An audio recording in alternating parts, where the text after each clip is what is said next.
The stars burned cold and distant as the Valkyrie war fleet emerged from hyperspace.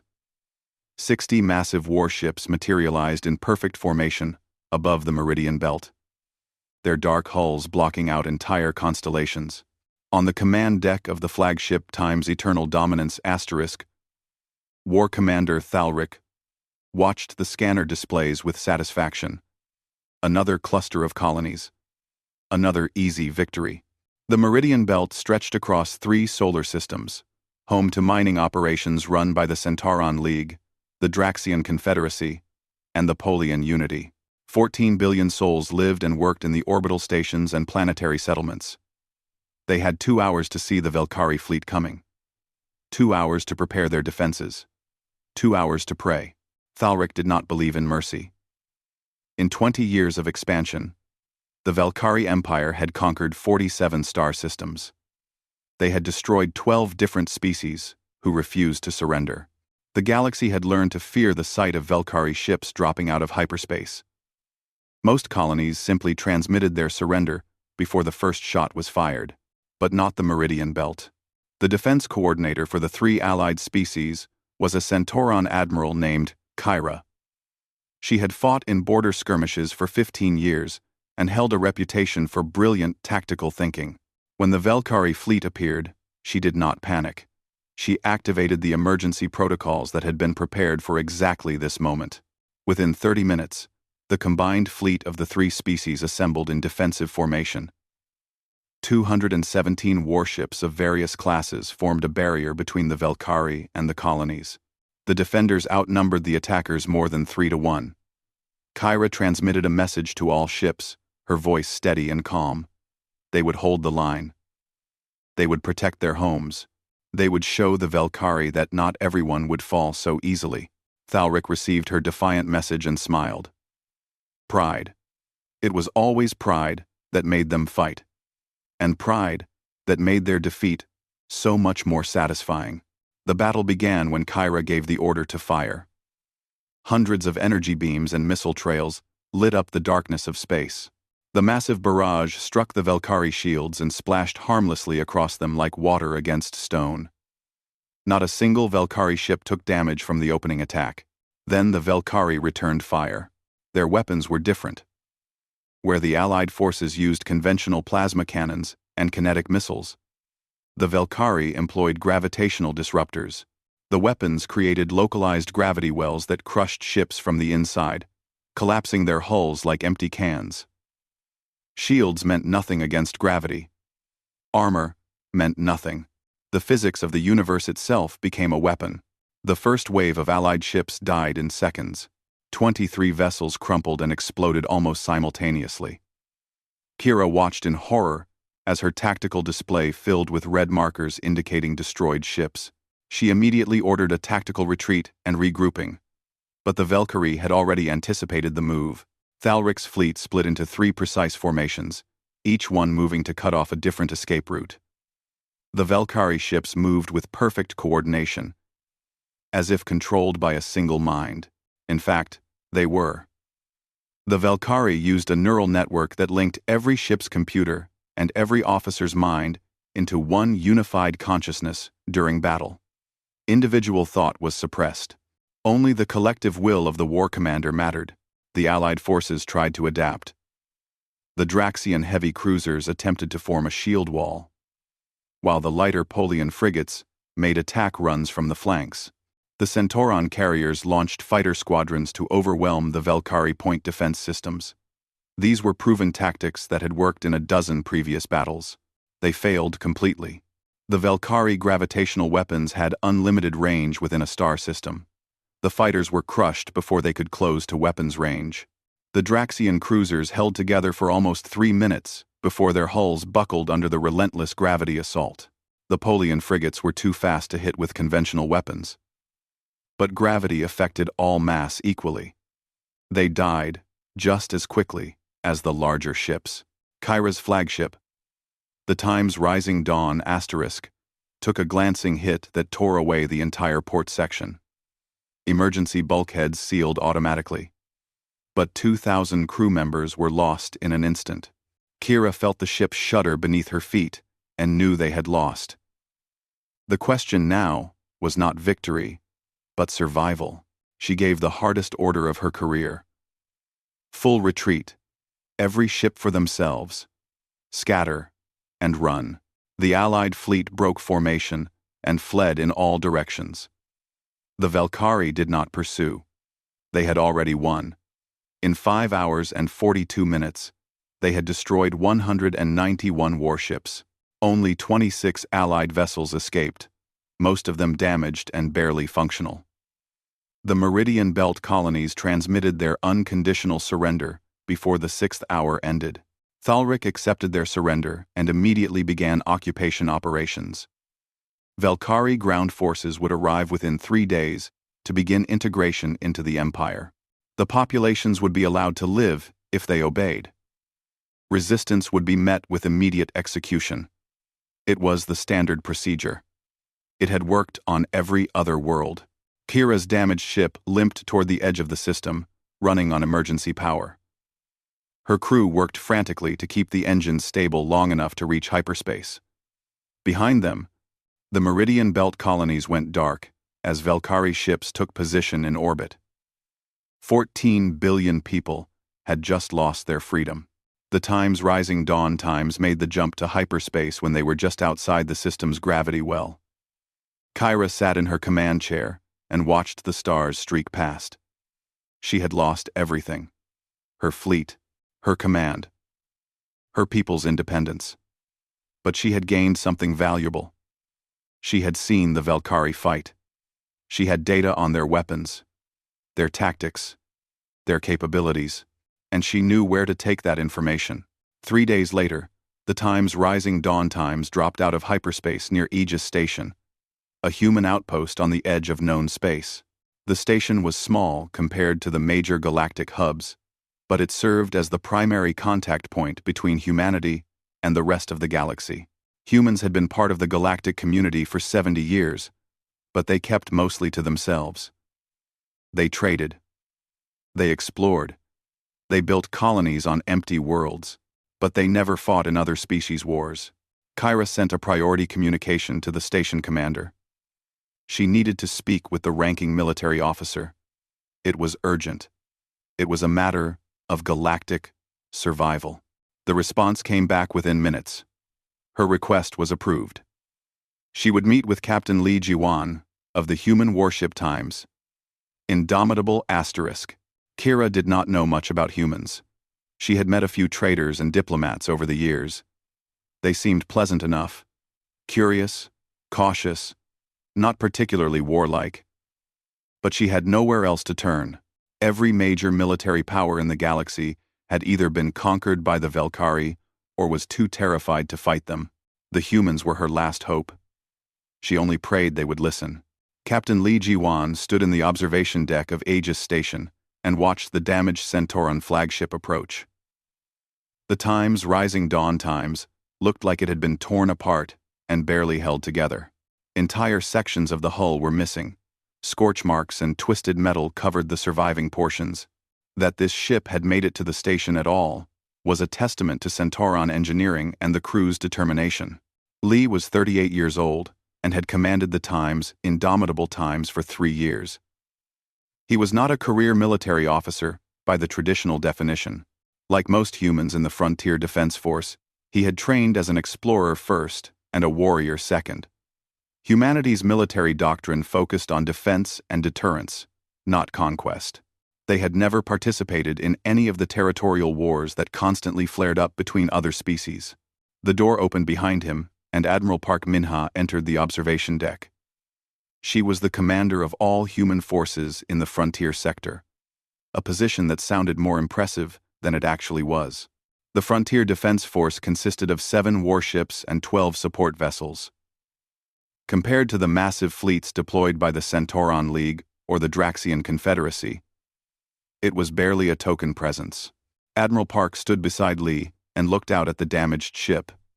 She had silver hair cut short in military fashion and eyes that had seen too many political battles back on Earth. She had requested this frontier posting specifically because she was tired of the bureaucracy and wanted to do something meaningful with the last years of her career. Ambassador Kyra has requested an immediate meeting, Park said. She's brought battle recordings from the Meridian Belt engagement. She wants us to watch them. Lee nodded. Have you seen the preliminary reports? The Velkhari destroyed nearly 200 ships in less than 6 hours. I've seen them, Park replied. The entire galaxy is talking about it. This wasn't a battle. It was an execution. They walked together through the station corridors toward the main briefing room. Aegis Station was home to 3,000 personnel, both military and civilian. It served as a trading hub, a refueling point, and a listening post. Most humans in the galaxy considered it a quiet assignment. Boring, even. That was about to change. Ambassador Kyra was already in the briefing room when they arrived. She looked exhausted. Her uniform was torn and stained. Her hands trembled slightly as she worked the controls of the holographic display.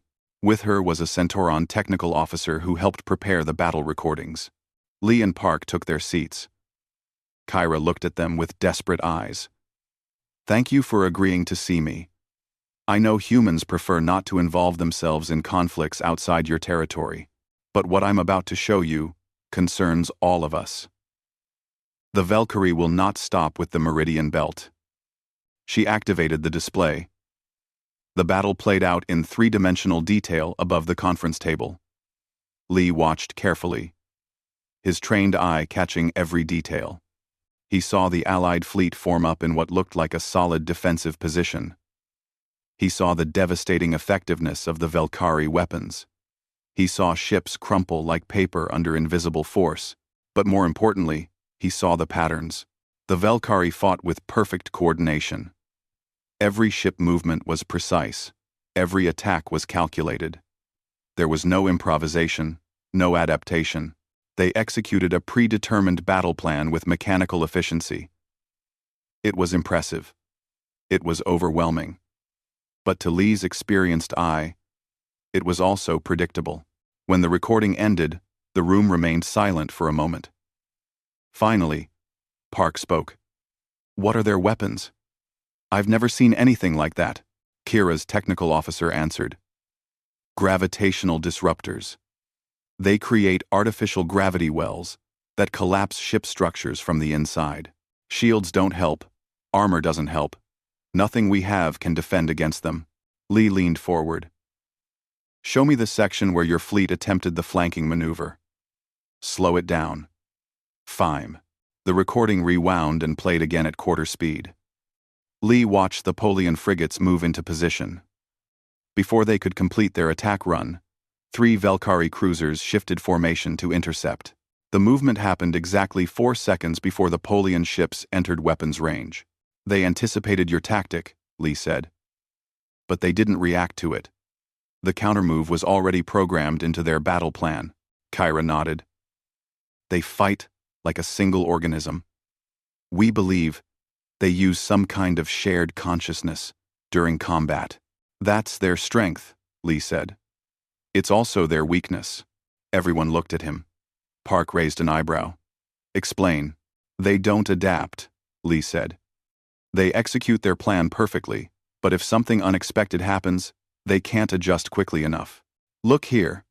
He pointed to a section of the recording where a damaged Centauran cruiser accidentally collided with a Velkhari destroyer. Your ship was spinning out of control. Pure accident. But for 12 seconds, the entire Velkhari formation hesitated. They didn't know how to respond to something that wasn't part of their tactical database. Park studied the recording. Lee was right. There was a brief moment of confusion in the Velkhari formation. It hadn't mattered in the end because the Allied forces were too badly damaged to exploit it. But the hesitation was there. That's interesting, Park said. But it doesn't solve the problem of their weapons. How do we defend against gravitational disruptors? The briefing room door opened, and engineer Nam Soren entered, slightly out of breath. She was the chief weapons specialist aboard the Time's Indomitable Times, and had been analyzing the Velkhari technology since the preliminary reports arrived. She carried a datapad and wore the excited expression of someone who had just solved a difficult puzzle. We don't defend against them, Nam said. She plugged her datapad into the briefing room system and brought up a technical analysis. I've been studying the sensor data from the battle. The Valkyrie shields operate on a narrow frequency band. They're incredibly strong against conventional energy weapons, but they have blind spots. Our kinetic railguns would pass through their shields like they're not even there. Lee sat up straighter. You're certain? 97% certain, Nam replied. The Valkyrie have been fighting species who all use similar weapon technologies: energy-based plasma cannons, particle beams, fusion missiles. All of them interact with the Valkyrie shield frequency. But humans developed differently. We still use kinetic weapons as our primary ship armament because they're reliable and cheap. Park looked at the data. So we could actually hurt them. More than hurt them, Nam said. Our weapons would be devastating. They've built their entire defensive doctrine around a technology base we don't use. Kira looked between the humans with growing hope.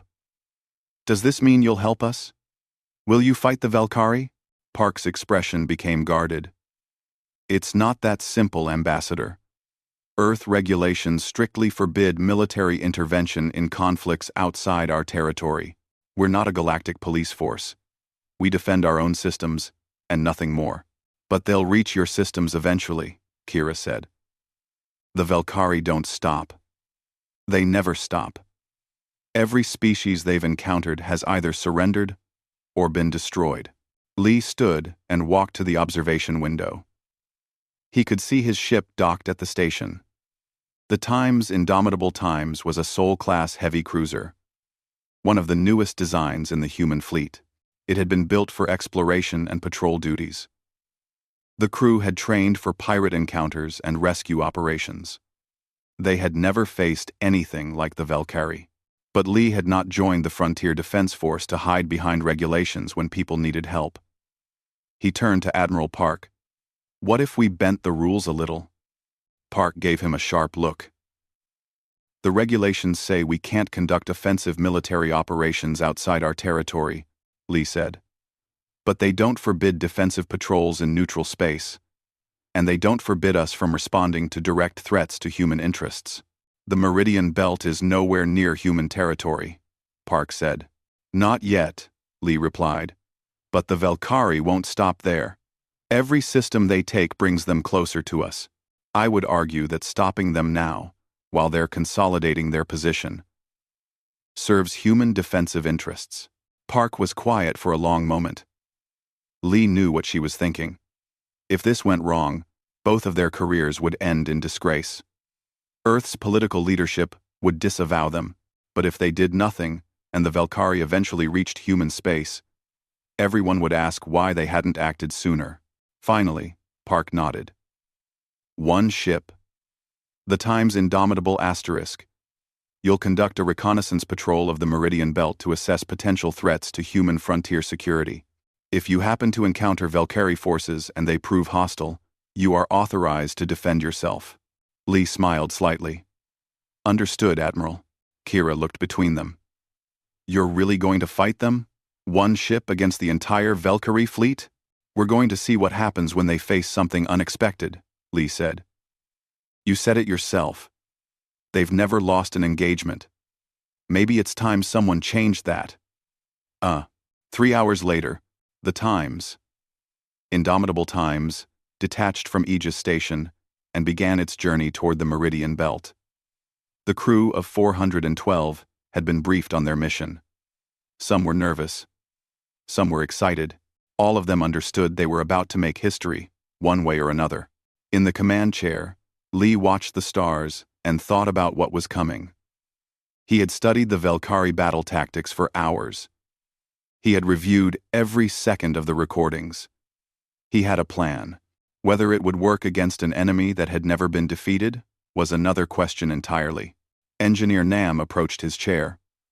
All weapons systems are operating at peak efficiency. I've also made some modifications to our railgun targeting computers. If we get close enough, we'll hit them hard.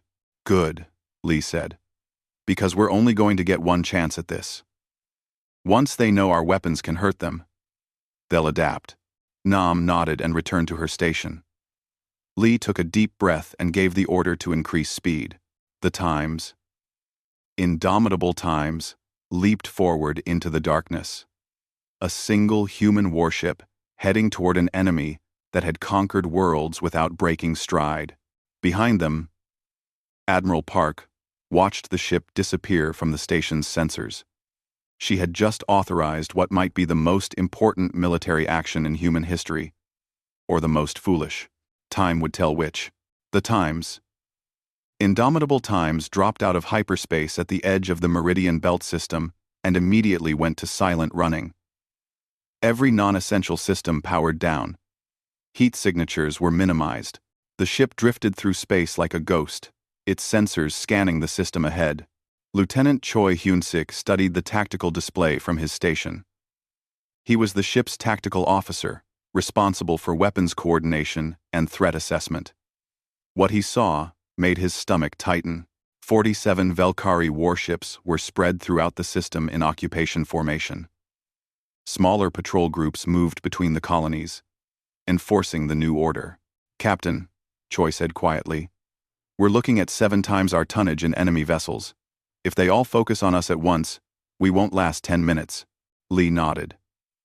He had expected heavy Valkyrie presence, but seeing it displayed on the screens made the reality sink in. 1 human ship against an entire occupation fleet. The smart move would be to turn around, report what they had seen, and let Earth's politicians decide the next step. But Lee had not come here to run away. "Bring us in slow," he ordered. "I want to see how they react to an unknown contact."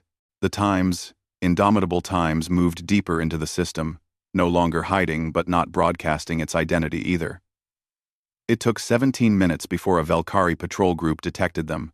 3 destroyers broke formation and moved to intercept, their weapons powering up. Dr. Kang Ji-won looked up from her xenobiology station. She had been studying Valkyrie communication patterns since they entered the system.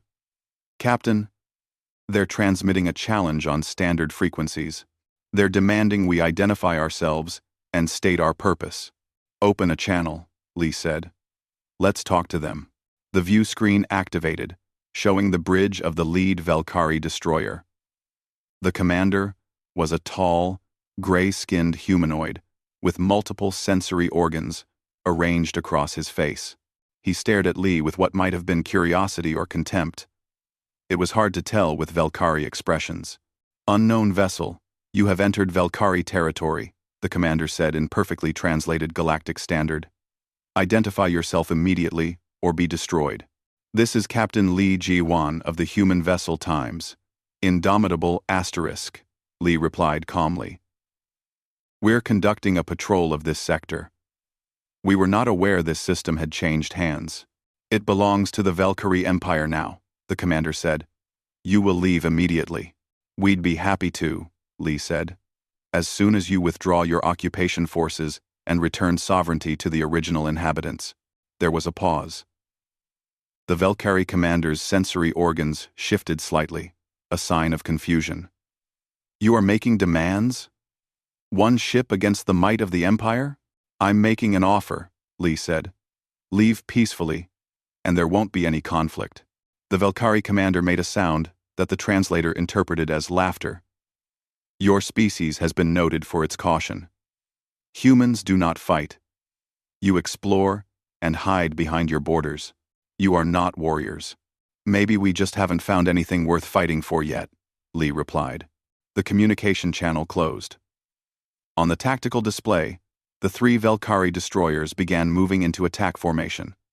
It was the same formation they had used at the start of the Meridian Belt battle, a triangle pattern designed to create overlapping fields of fire while their gravitational weapons charged.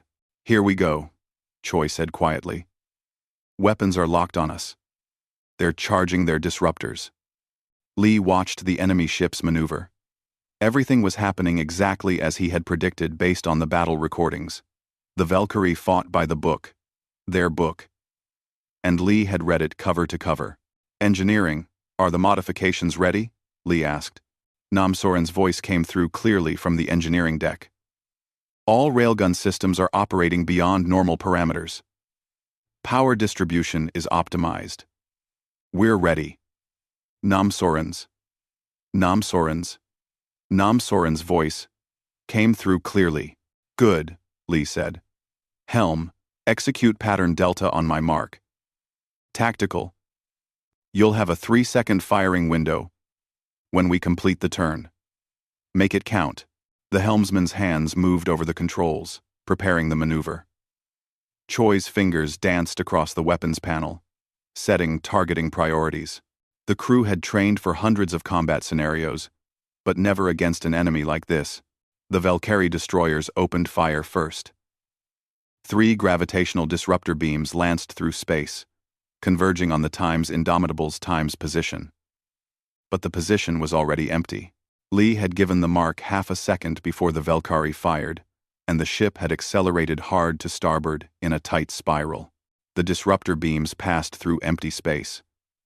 Before the Valkyrie could adjust their aim, the Times, Indomitable Times, completed its turn, and all 6 forward railguns fired simultaneously. Solid tungsten projectiles, each one weighing 3 tons, accelerated to a significant fraction of light speed.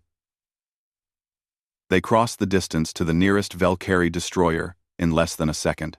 The Valkyrie shields, designed to stop energy weapons, did absolutely nothing against kinetic projectiles. The tungsten rounds punched through the destroyer's hull like it was made of paper. Secondary explosions rippled through the ship as the projectiles tore through critical systems. The destroyer broke apart in a brilliant flash of released energy. On the Valkyrie flagship Times Eternal Dominance *, War Commander Thalric watched the impossible happen. One of his destroyers had just been destroyed. In 20 years of conquest, the Valkyrie had never lost a ship in combat. Minor damage. Yes. But complete destruction? Never. He immediately accessed the neural network that connected all Valkyrie forces in the system. Every ship's sensor data flowed into his consciousness. He saw the human vessel. He saw its primitive, kinetic weapons. He saw how those weapons had bypassed shields that could withstand planetary bombardment. Thalric felt something he had not experienced in years. Uncertainty. But uncertainty was weakness, and weakness could not be tolerated. He sent new orders through the neural network. All patrol groups in the sector would converge on the human ship. It would be destroyed. The Valkyrie would adapt to this new threat and eliminate it. On the Times Indomitable *, Choi was already calling out new contacts. Captain, we've got 9 more ships inbound. 3 more destroyer groups. Lee studied the tactical display. The Valkyrie were responding exactly as predicted. They were committing more forces, but using the same tactics. They hadn't learned yet. Helm, take us into the asteroid field. Use the larger rocks for cover. We. The ship accelerated toward a dense cluster of mining asteroids. The Valkyrie destroyers followed, their weapons firing continuously. Most of the disruptor beams missed as the Times, Indomitable Times, weaved through the asteroid field. A few glancing hits caused minor hull damage, but nothing critical. Dr. Kang spoke up from her station. Captain, I'm detecting increased communication traffic between enemy ships. They're coordinating for a synchronized attack. Let them coordinate, Lee said. Tactical, prepare firing solution Gamma. We're going to use the asteroids. Choi understood immediately. He began calculating trajectories and timing. The Times, Indomitable Times, positioned itself behind a massive iron-nickel asteroid, approximately 2 kilometers in diameter. The Valkyrie ships spread out, attempting to surround the human vessel. Fire on the asteroid, Lee ordered. The forward railguns fired at point-blank range into the asteroid. The massive tungsten rounds didn't penetrate completely, but they didn't need to. The kinetic energy imparted to the asteroid sent it spinning and tumbling directly toward the closest Valkyrie destroyer group. The Valkyrie ships tried to maneuver away, but they had positioned themselves for an attack on the Times Indomitable *, not for evasive action. The asteroid, now moving at considerable velocity, crashed into 2 destroyers. The impacts crushed both ships instantly. Lee didn't give the enemy time to regroup. Full acceleration. Take us through the gap in their formation. The Times' indomitable Times shot forward, its railguns firing in sequence.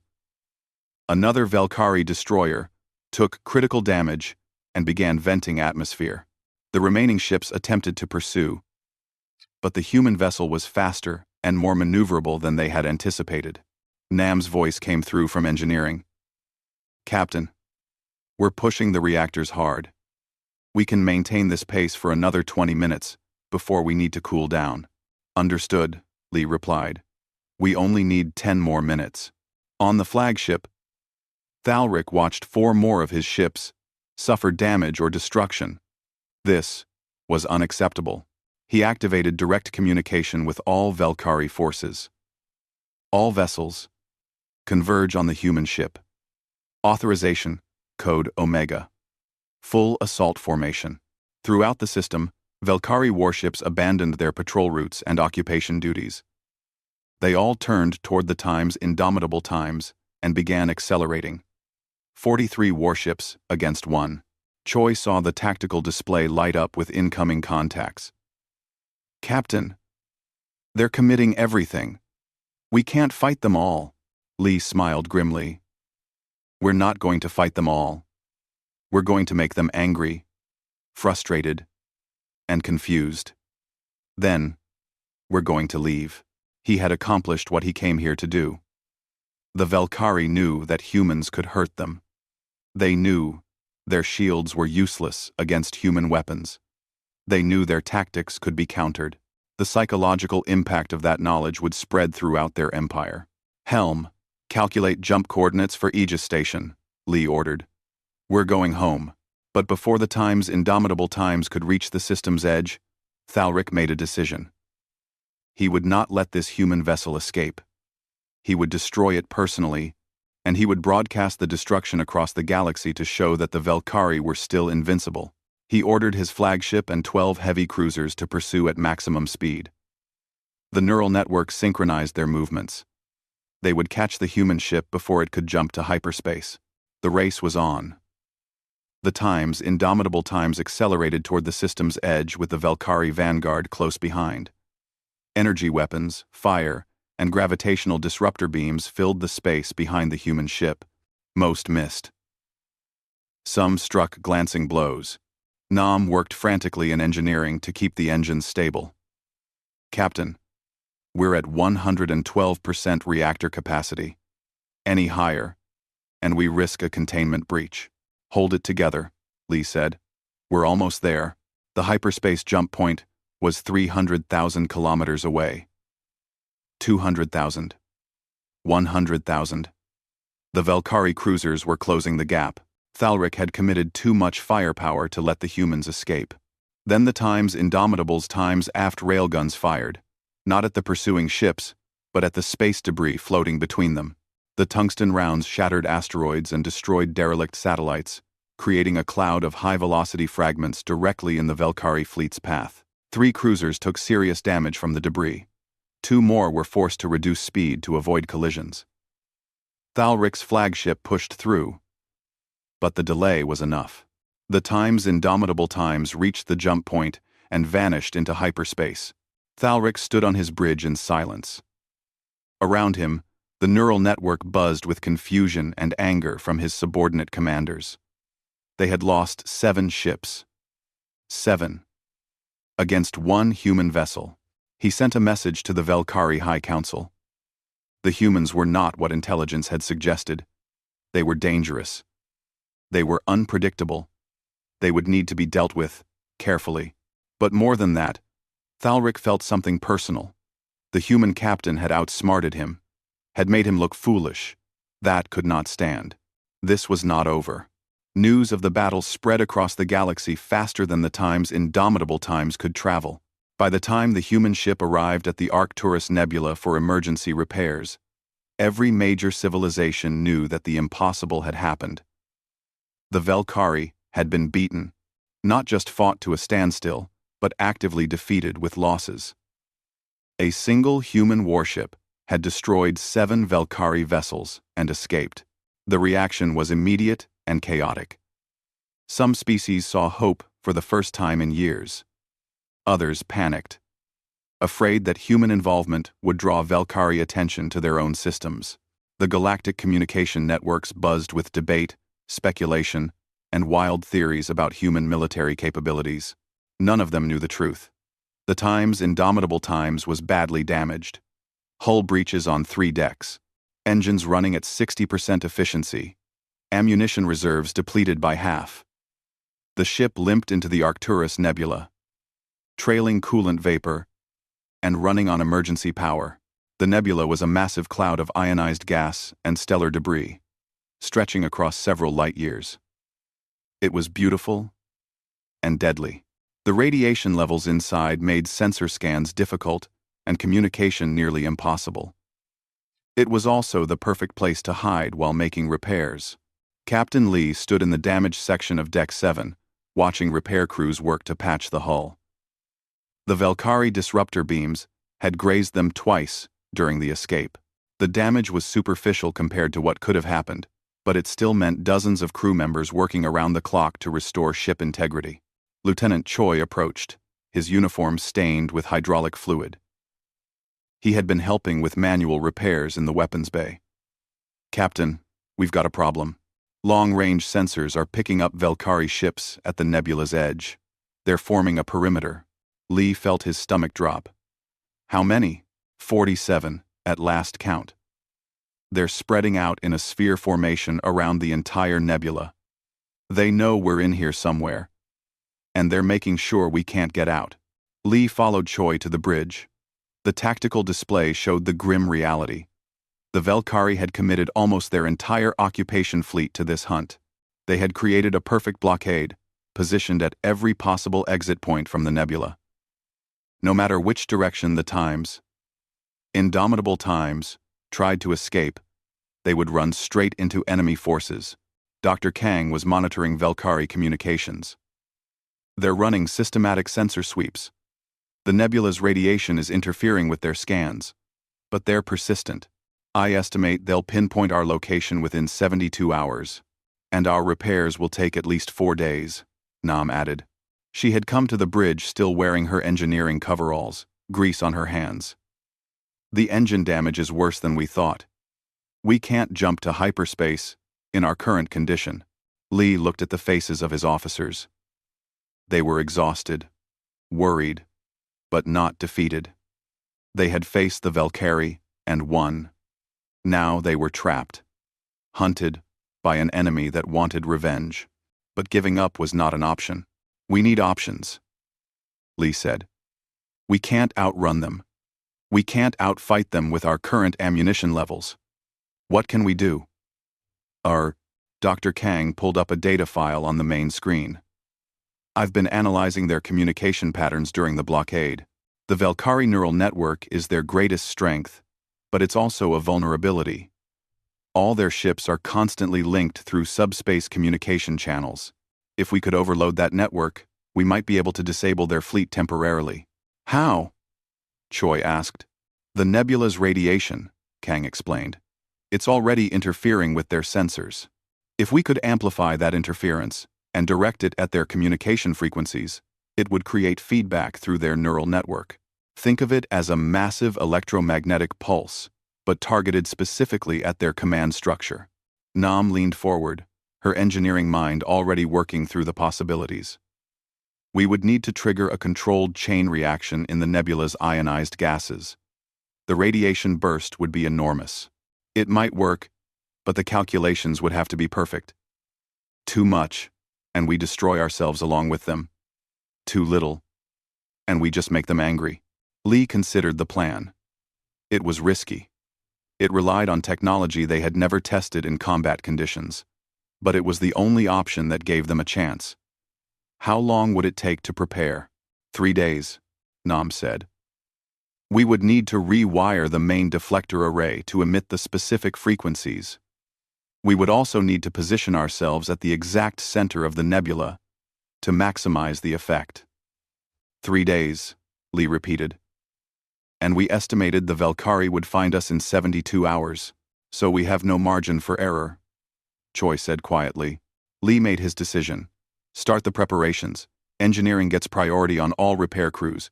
We're betting everything on this plan. The crew worked without rest for 3 days. Nam and her engineering teams rewired systems that had never been designed for this purpose. They cannibalizing non-essential equipment to build the components they needed. Choi coordinated defensive preparations in case the Valkyrie found them before they were ready. Dr. Kang continued monitoring enemy communications, mapping their search patterns and predicting their movements. On the second day, Nam suffered a serious injury. A plasma conduit ruptured during installation, sending superheated gas across the engineering bay. She pushed a junior technician out of the way and took the blast herself. The burns covered her left arm and side. The medical team wanted to confine her to the infirmary, but she refused. She wrapped the burns in temporary dressings and returned to work, ignoring the pain. "We don't have time for me to lie in bed," she told the protesting doctor. "If this doesn't work, we're all dead anyway." Lee visited her in engineering that evening. He found her welding connections with one hand, while the other arm hung useless at her side. "You should be resting," he said. "I'll rest when we're safe," Nam replied without looking up. "We're behind schedule. The frequency calibration is more complex than I anticipated." Lee watched her work for a moment. "Thank you, Nam, for everything you've done." She finally stopped and looked at him. "Don't thank me yet. This might not work. Even if it does, there's a good chance the radiation burst will damage our own systems. We might disable the Valkyrie fleet and then be unable to escape anyway. But there's a chance," Lee said. "There's a chance," Nam agreed. On the third day, with 6 hours remaining before the estimated Valkyrie discovery, the preparations were complete. The Times, indomitable Times, moved slowly through the nebula to the calculated position at its center. Every system was ready. Every calculation had been checked and rechecked. The crew waited. The Valkyrie blockade continued its methodical search, tightening the net with every passing hour. On his flagship, War Commander Thalric supervised the hunt personally. He would not let the human ship escape again. He had staked his reputation on this operation. The High Council was watching. The entire Empire was watching. His sensor officer reported a faint contact deep in the nebula. Possibly a false reading. Possibly debris. Possibly the human ship. Thalric ordered 3 destroyer groups to investigate. They moved into the nebula carefully, their sensors straining against the radiation interference. On the Times' indomitable asterisk, Choi tracked the approaching Valkyrie ships. "Captain, they're getting close. 15 minutes, until they're in visual range." Lee looked at Nam. "Are we ready?" She nodded, her face pale from pain and exhaustion. "As ready as we'll ever be. But Captain, once we trigger this, there's no turning back. The radiation burst will advertise our position to every ship in the blockade. Then we better make sure it works," Lee said. He sat in his command chair and gripped the armrests. "All hands, prepare for emergency maneuvers. Engineering, begin the sequence." Nam activated the modified deflector array. Energy built up in the emitters, creating a distinctive harmonic that resonated with the nebula's ionized particles. The radiation began to intensify around the ship. The approaching Valkyrie destroyers detected the energy buildup. Their commanders immediately understood something was wrong. They tried to retreat, transmitting warnings through the neural network, but they were already too close. Lee gave the final order. "Execute." The deflector array released its stored energy in a carefully calculated pulse. The nebula's gases ignited in a cascade of reactions that spread outward at incredible speed. Electromagnetic radiation surged through space, invisible but devastating to electronic systems. The Valkyrie neural network, which connected every ship in the blockade, became a transmission line for the overload.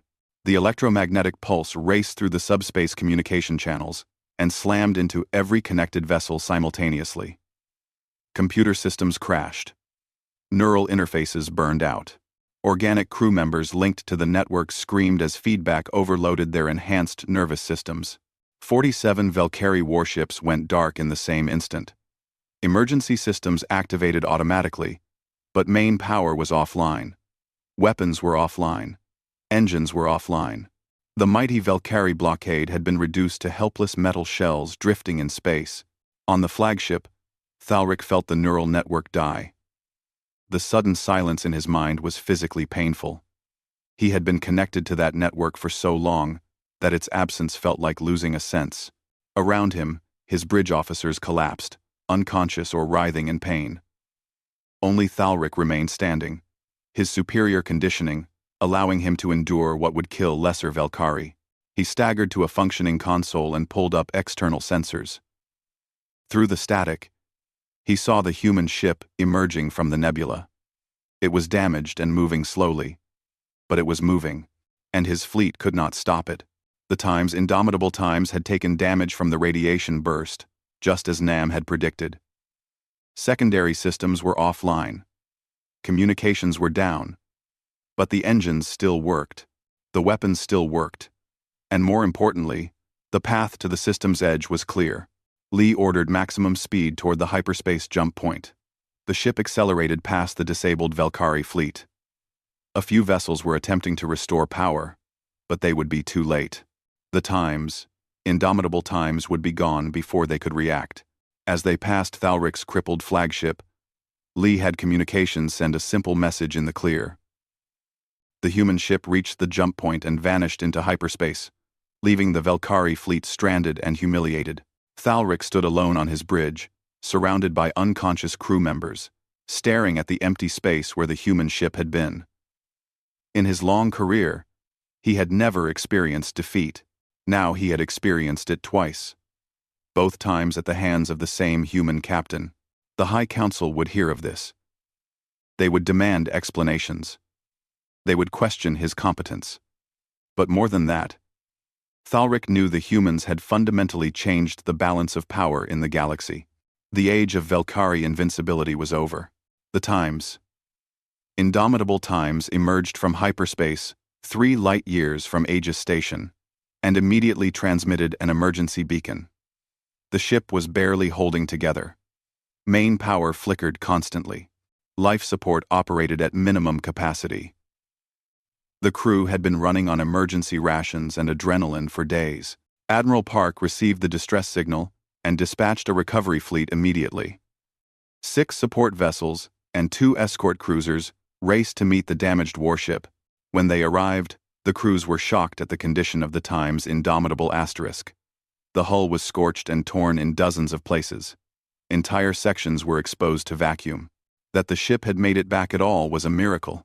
Lee refused to leave his bridge until the Times' Indomitable Times was safely docked at Aegis Station. Only then did he allow himself to relax.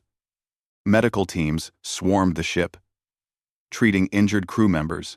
Engineering teams began comprehensive damage assessments. The ship would be in repair dock for months. Nam was taken to the medical bay despite her protests. The burns on her arm and side had become infected during the days of work without proper treatment. The doctors gave her a stern lecture about ignoring injuries, which she endured with patience before falling asleep from exhaustion. Lee met with Admiral Park in her office on the station.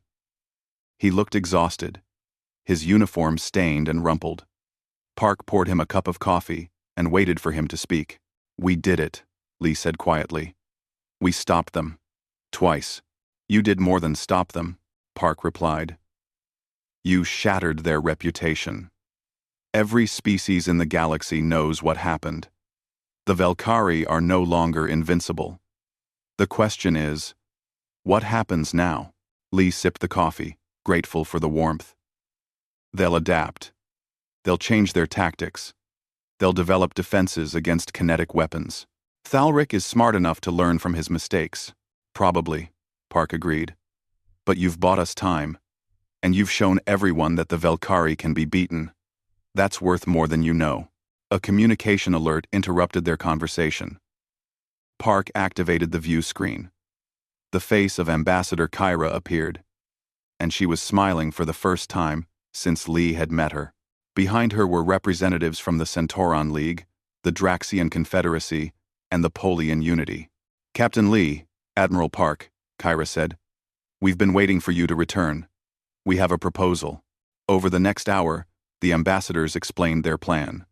The victory of the times, indomitable times, had given hope to species across the galaxy. Many civilizations that had surrendered to the Velkari were now reconsidering their positions. Others who had remained neutral were willing to consider defensive alliances. The ambassadors wanted to form a unified coalition, with humanity as the military cornerstone. "We're not warriors," Park said carefully. "We've fought 2 engagements. That doesn't make us a military power, but it makes you the only ones who have beaten them," Kyra replied. "We need your experience, your tactics, your weapons technology. We need Earth to join the coalition." Lee and Park exchanged glances. This was beyond their authority to decide. This was a decision that would have to be made by Earth's government, by politicians and bureaucrats who had never seen combat, who didn't understand what the Velkari represented. "We'll present your proposal to Earth," Park said. "But we can't promise anything. Our government has always preferred neutrality." The ambassadors thanked them and closed the connection. Park turned to Lee. "You need to be the one to brief the unified Earth government. They'll want to hear directly from you." Lee nodded, though the thought of dealing with Earth's politics made him tired. "When do I leave?" "Tomorrow," Park said. "A fast courier ship is already being prepared." "Captain, I want you to know something. Whatever happens, whatever Earth decides, you did the right thing. You saved lives. You gave people hope. That matters." 3 days later, Lee stood before the Unified Earth Government Assembly in Geneva. The chamber was filled with representatives from every nation and major colony. He gave his report with military precision, describing the Velkari threat, the battles, the tactics used. He showed them the damage reports, the casualty lists, the sensor recordings. When he finished, the questions began. Some representatives wanted details about Velkari technology. Others asked about diplomatic alternatives. A few questioned whether humanity should be involved at all. The debate went on for hours. Finally, a representative from the Asian coalition stood to speak. Her name was Minister Han, and she was known for her direct approach to issues. "Captain Lee, you fought these battles without authorization from this government. You risked your ship and crew on your own initiative. Some might call that insubordination." Lee met her gaze steadily. "Yes, Minister. And yet," Han continued, "you're here asking us to do the same thing on a larger scale. To commit our fleets to a conflict that is not ours. To risk our people for aliens we barely know. Why should we?" Lee thought about how to answer. He could talk about strategic necessity, about the inevitable Velkari advance toward human space. He could discuss the moral obligation to help those in need. Instead, he told the truth. "Because it's the right thing to do," Lee said simply. "The Velkari will not stop. Every world they take makes them stronger. Every species that surrenders or dies removes a potential ally. We can fight them now, while we have friends willing to stand with us. Or we can fight them later, when we're alone. But we will fight them eventually.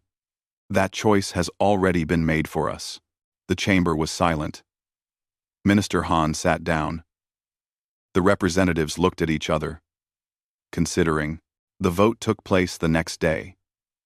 Earth would join the defensive coalition. Human military advisors would help train allied forces. Human weapons technology would be shared under strict licensing agreements, and a combined fleet, including human vessels, would establish a defensive perimeter along the Velkari border. It was not a declaration of war, but it was close. News of Earth's decision spread quickly.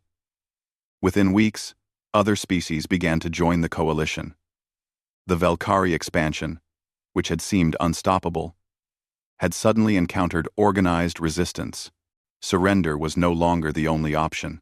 On the Velkari homeworld, the High Council convened to discuss the human problem. War Commander Thalric stood before them, expecting disgrace and punishment. Instead, they listened to his analysis of human capabilities with careful attention. "The humans are dangerous," Thalric reported. "Not because of their technology alone, but because of their thinking. They do not fight the way we expect. They adapt.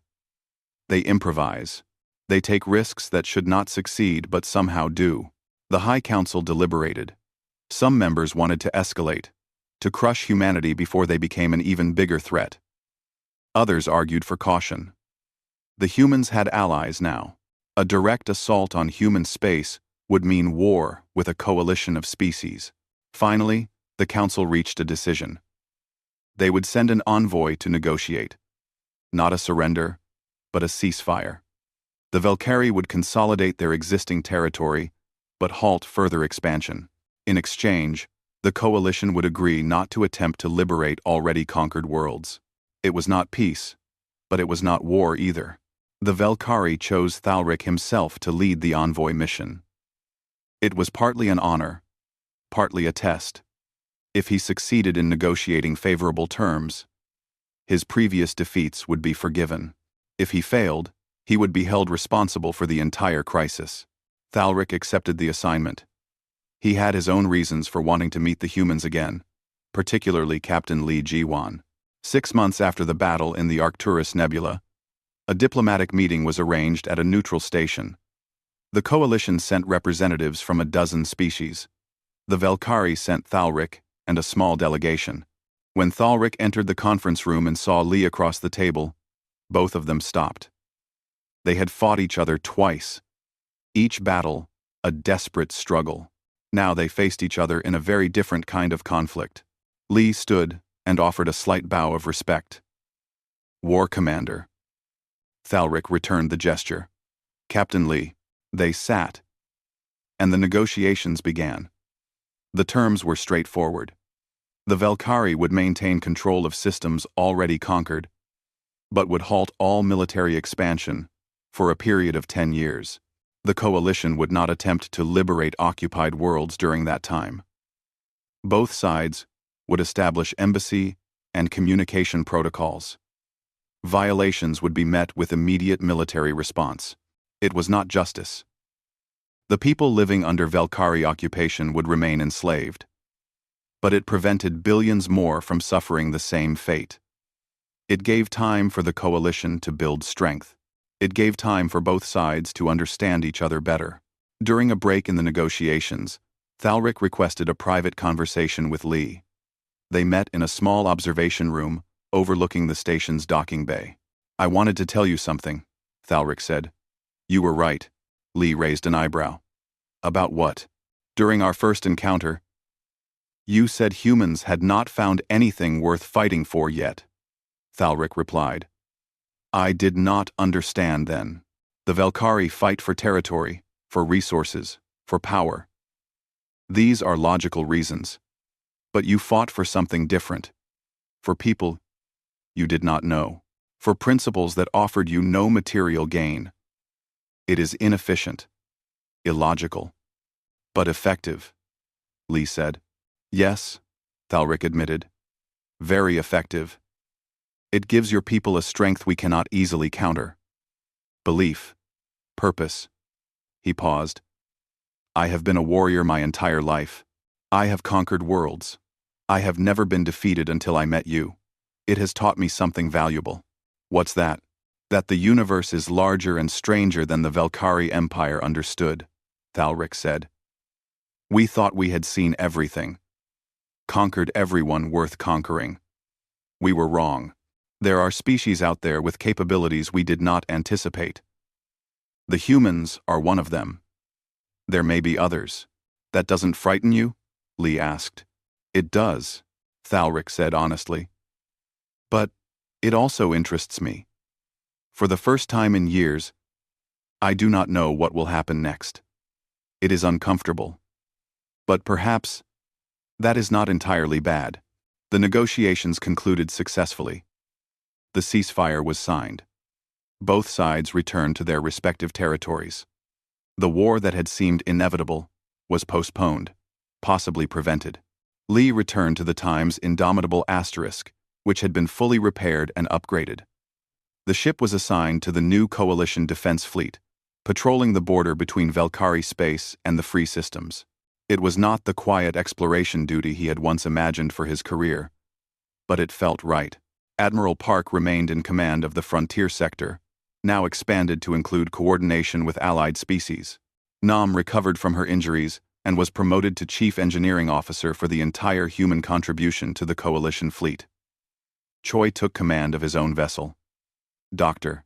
Kang became the head of the newly formed Human-Alien Relations Institute. 6 months after the ceasefire, Lee stood on the bridge of the Times, Indomitable Times, and looked at the view screen showing the border region. Valkyrie ships patrolled on their side. Coalition ships patrolled on this side. Both sides watched each other carefully. It was not peace. It was an armed standoff. But it was better than war. Lieutenant Bay, the new tactical officer, approached. Captain, we're receiving a transmission from Aegis Station. Admiral Park wants to speak with you. Lee activated the communication. Park's face appeared on the screen. Captain, we've received intelligence that suggests the Valkyrie are developing new weapons technology. They're adapting to our kinetic weapons. I expected that, Lee said. So did we, Park replied. Which is why we're already working on countermeasures. The arms race continues. But that's not why I called. I wanted to tell you that Earth is sending 12 more ships to the Coalition fleet. We're committed to this for the long term. Lee nodded. It was good news. The Coalition was growing stronger. There's something else, Park said. Ambassador Kyra asked me to pass along a message. She wanted you to know that resistance movements have started in 3 of the occupied systems. They're small, and they don't have much hope of success, but they exist. She said it's because of what you did. Because you proved the Valkyrie could be beaten. You gave them hope. Lee felt a weight in his chest. Hope. Such a simple word. Such a powerful force. Tell her, thank you, Park smiled. I will. Stay safe out there, Captain. The galaxy is counting on you. The transmission ended. Lee sat in his command chair and looked at the stars.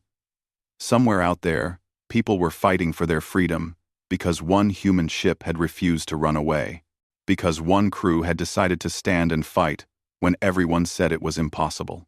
They had not won the war. They had not saved everyone. But they had lit a fire that would not be easily extinguished. The Times.